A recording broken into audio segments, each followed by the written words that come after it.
So hi friends, this is Sandeep. Welcome to Telugu tech teacher. Friends, ఇవాళ మన topic వచ్చేసి ఏంటి అంటే your Windows license will expire soon. So ఇలా దీన్ని వచ్చేసి మనం ఎలా ఫిక్స్ చేయాలి అనే దాని గురించి అయితే టాపిక్. సో ముందుగా అయితే టాపిక్ లోకి అయితే వెళ్దాం ఫ్రెండ్స్. ఓకేనా? సో మీకైతే ముందుగా ఒకసారి అయితే చూపిస్తాను, చూడండి ఇది ఎలా ఉంది అని చెప్పేసి. ఓకేనా? సో బేస్ ఇక్కడ your Windows license will expire soon. So you need to activate Windows in settings అని అయితే ఉంది కదా. సో ఇది ఎలా ఫిక్స్ చేయాలి అనే దాని గురించి అయితే టాపిక్. సో బేస్ ఇక్కడ మీరు వచ్చేసి ముందుగా అయితే టాస్క్ మేనేజర్లోకి అయితే వెళ్ళండి. చూడండి, ఇక్కడ టాస్క్ మేనేజర్లోకి వెళ్ళిన తర్వాత ఇక్కడ విండోస్ ఎక్స్ప్లోరర్ అని చెప్పేసి అయితే ఉంటుంది. చూడండి మనకి ఇక్కడ చూడండి, ఇక్కడ విండోస్ ఎక్స్ప్లోరర్ అయితే ఉంది కదా. సో ఇక్కడ రైట్ క్లిక్ చేసి ఎండ్ టాస్క్ అని చెప్పేసి అయితే క్లిక్ చేయండి. క్లిక్ చేసిన తర్వాత ఫైల్కి వెళ్ళండి. ఫైల్కి వెళ్ళిన తర్వాత ఇక్కడ రన్ న్యూ టాస్క్ అని అయితే ఉంది కదా. ఇక్కడ వచ్చేసి మీరు explorer.exe అని చెప్పేసి అయితే టైప్ చేయండి.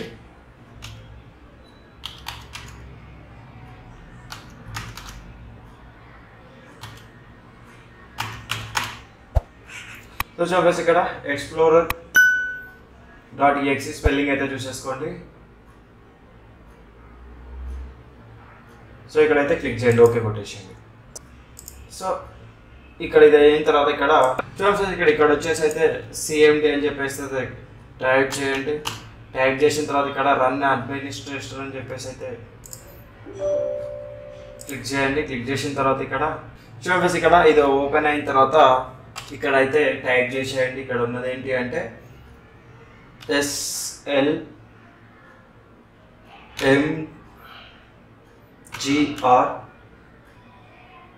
స్పేస్ ఇచ్చేసి హైపన్ అయితే క్లిక్ చేయండి హైపన్ మీద. ఆ తర్వాత ఇక్కడ REARM క్లిక్ చేసి ఎంటర్ పెట్టేసేయండి. ఓకేనా? ఇది వేసిన తర్వాత ఏంటంటే సిస్టమ్ వచ్చేసి అయితే రీస్టార్ట్ అయితే చేసేయండి ఫ్రెండ్స్. ఇది ఓకేనా? ఇదైతే ఎగ్జిట్ చేసేయండి.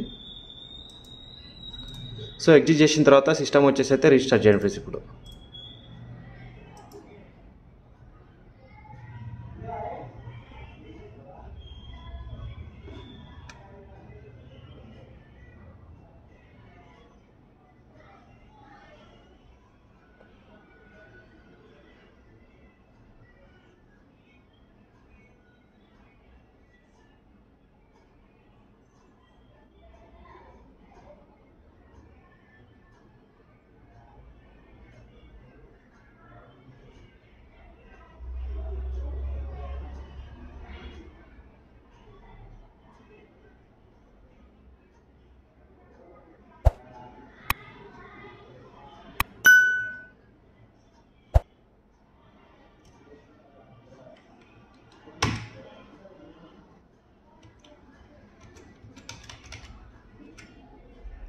చూడండి, ఇక్కడ మనకైతే ప్రాబ్లం అయితే రాలేదు. చూడండి, ప్రతిసారి సిస్టమ్ ఓపెన్ చేసిన వెంటనే మనకైతే మనకి డైరెక్ట్ అయితే చూపిస్తుంది your Windows license will expire soon అని చెప్పేసి అయితే చూపిస్తుంది. బట్ ఇప్పుడైతే ఆ ప్రాబ్లం అయితే సాల్వ్ అయిపోయింది ఫ్రెండ్స్. ఇది ఓకేనా ఫ్రెండ్స్? మీకు ఈ వీడియో నచ్చినట్లయితే కంపల్సరీ లైక్ చేయండి, కామెంట్ చేయండి, సబ్స్క్రైబ్ చేయడం మాత్రం మర్చిపోకండి. Thank you.